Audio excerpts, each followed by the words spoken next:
Hey, what's good people, it's Low Heat, and in this video we're gonna be checking out 3 creative sidechain techniques using Ableton Live 10 and the stock devices.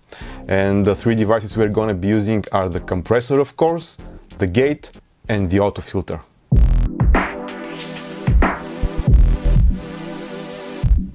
By the way, drop me a comment down below and let me know what kind of music do you make and if the sidechain techniques I'm gonna be showing you are relevant to your style. Also, don't forget to subscribe to the channel if you haven't already. I did tutorials on Ableton Live, the Push 2, the Machine MK3, and also Ableton Live packs, which you can grab from lowheatbeats.com. And now let's get into the sidechaining stuff. So first of all, what is sidechaining?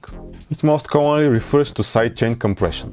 A compressor is like an automatic volume control which listens to your audio material and lowers the volume of the peaks in your audio, which essentially squashes or compresses the waveform. But when you set up sidechain compression, the compressor listens to one sound and compresses another sound based on the volume of the first sound. The most common way to use it in music is to have the kick drum trigger the compressor to compress a synth or a pad sound or a bass sound or whatever. This creates the so-called ducking effect, where your synth's volume is lowered as the kick drum hits. And this adds a really nice rhythmic feel to your sound. So I'll show you how to set it up, and we'll also see how the gate and the auto filter work in a sidechain configuration, because they create a very different rhythmic effect, which is also really dope. So I basically have 2 sounds, my drums playing from a drum rack and the synth pad which you are going to sidechain to the drums. So here are the drums.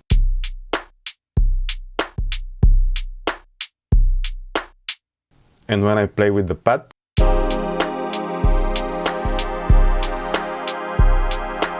so it's a very simple pad I created in Wavetable. And it's important to note that the sound we're going to be applying the sidechain compression to has some sustain to it. Otherwise, if you only have short notes, the compressor will essentially mute the notes that fall under the kick, and you won't get the desired rhythmic effect. Okay, so now that we've got the compressor loaded, we just click on this arrow here to open the sidechain section. We activate sidechaining and we choose our drums as audio input, which are on the first channel in this case. And from the other drop-down menu down here, we can also select a certain sound from our drum rack to trigger the compressor. So I selected my kick, and on the compressor, the higher the ratio and the lower the threshold is, the more pronounced the ducking effect is. So let's set this up. Lower the threshold, increase the ratio.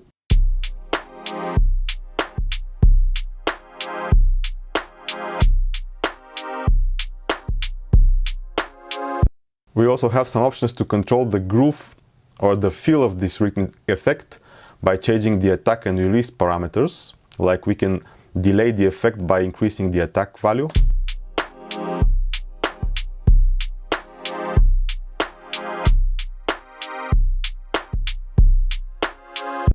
Another thing that's very important is the actual envelope of the kick.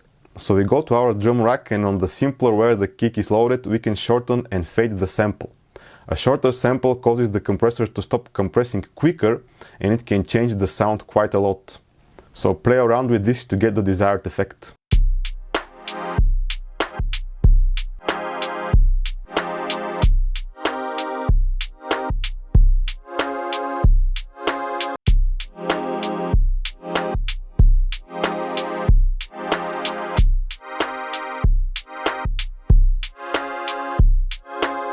Another option which will give us a very different effect is the gate. Again, we set up sidechaining as we did with the compressor, but instead of pushing down the volume of our synth as the kick hits, the synth will actually only be heard when the kick plays. So let's set it up.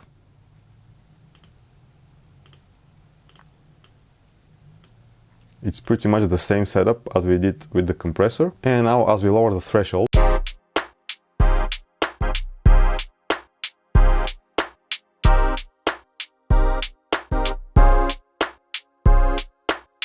and also lowering the threshold will make the synth sound longer, and again play with the attack, hold and release to get the desired effect.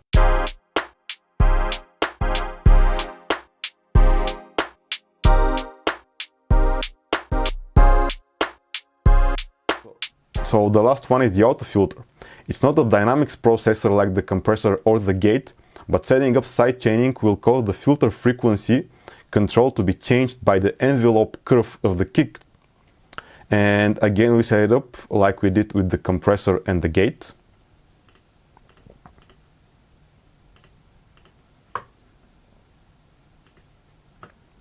So now we need to increase the envelope amount to hear the effect. Turning it to the left will cause the filter to close as the kick hits.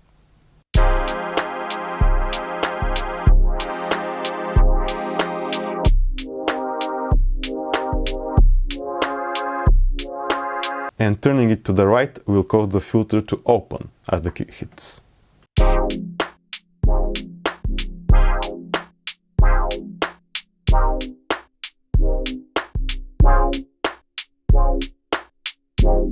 Again, we have the attack and release to control the feel of the effect.